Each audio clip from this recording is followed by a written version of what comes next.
امریکی ریاست کیلیفورنیا کے شہر لاس اینجلس کے جنگلات میں لگی آگ سے معروف اداکار جیمز ووڈ کا گھر بھی جل کر خاکستر ہو گیا۔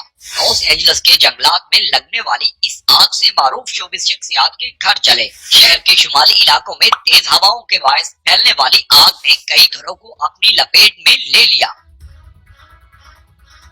خاص طور پر مشہور پیسیفک پیلیسیڈر کے علاقے میں جہاں مشہور شخصیات کے مہنگے گھروں کو نقصان پہنچا۔ غیر ملکی خبر ایجنسی کے مطابق جلنے والے گھروں میں 2 مرتبہ آسکر کے لیے نامزد ہونے والے اور 3 مرتبہ ایمی ایوارڈ جیتنے والے جیمز ووڈ کا گھر بھی شامل تھا، جو CNN کو انٹرویو دیتے ہوئے رو پڑے۔ جیمز ووڈ نے انٹرویو میں کہا کہ ایک دن آپ سوئمنگ پول میں نہا رہے ہوتے ہیں اور اگلے ہی دن سب ختم ہو جاتا ہے۔ اداکار کی باتوں پر اینکر افسردہ ہو گئی۔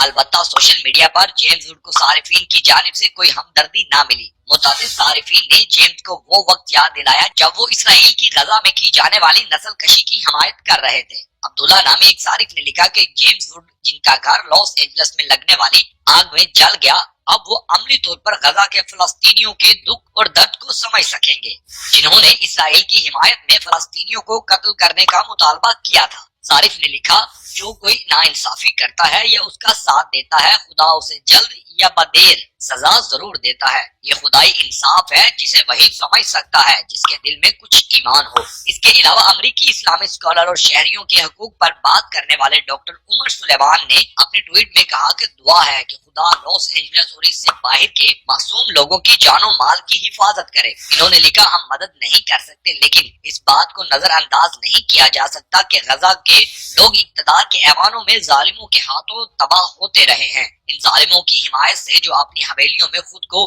ناقابل تسخیر محسوس کرتے ہیں۔ امریکی ریاست کیلیفورنیا کے جنگلات میں لگنے والی حالیہ خوفناک آگ سے کئی ماہ ہی مشہور امریکی پوڈ کاسٹر جو روڈن نے اس حوالے سے ایک تشویشناک پیشگوئی کی تھی، جو اب حقیقت کا روپ دھار چکی ہے۔ جو روگن نے جولائی 2024 میں اپنے پوڈ کاسٹ میں جنگلات میں لگنے والی آگ کے موضوع پر بات کی تھی۔ اس پوڈ کاسٹ کے دوران انہوں نے ایک فائر فائٹر کے ساتھ اپنی گفتگو کا ذکر کرتے ہوئے کہا، جس نے آگ کے حوالے سے ایک تباہ کن منظر نامے کی پیشگوئی کی تھی۔ جو روڈن نے فائر فائٹر کے الفاظ دہراتے ہوئے بتایا کہ ایک دن جب ہوا کی سمت درست ہوگی تو کسی جگہ لگنے والی آگ پورے لاس اینجلس شہر کو جلاتے ہوئے سمندر تک پہنچ جائے گی۔ اس کلپ میں جو روگن نے جنگل میں لگنے والی آگ کے پھیلنے کے خوفناک پیمانے اور رفتار کو بیان کیا۔ انہوں نے کہا کہ یہ آگ اتنی بڑھ سکتی ہے کہ 64 کلومیٹر فی گھنٹہ کی رفتار سے چلنے والی ہواؤں کے ساتھ ہزاروں ایکڑ کے رقبے کو جلا سکتی ہے۔ ایک بار جب یہ شروع ہو جائے تو یہ اتنی پھیل سکتی ہے کہ اسے بجھانے کے لیے کچھ نہیں کیا جا سکتا۔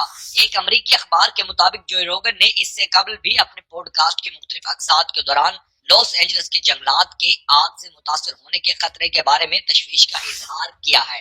ان کی یہ پیشگوئی اب لاس اینجلس میں لگی آگ کی صورت میں سچ ثابت ہوئی ہے، جس سے علاقے میں خوف و ہراس پھیل گیا ہے۔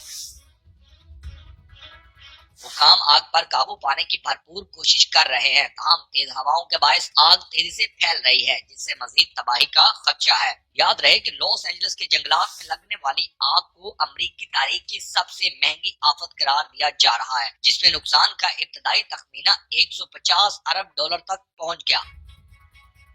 میڈیا رپورٹس کے مطابق حکام کا کہنا ہے کہ 6000 سے زائد گھر اور عمارتیں تباہ ہو چکی، جبکہ 4 سے 5000 مکانات کو جزوی نقصان پہنچا ہے۔ آتش زدگی کے باعث انشورنس انڈسٹری کو تقریباً $8 ارب سے زیادہ کا نقصان ہوا ہے۔ امریکی میڈیا کے مطابق منگل سے لگی آگ نے 36,000 ایکڑ سے زائد رقبے کو لپیٹ میں لے رکھا ہے اور اس وقت جنگلات میں 5 مختلف مقامات پر آگ لگی ہوئی ہے، جبکہ آسٹریلین حکام نے لاس اینجلس حکام کو مدد کی پیشکش کی ہے۔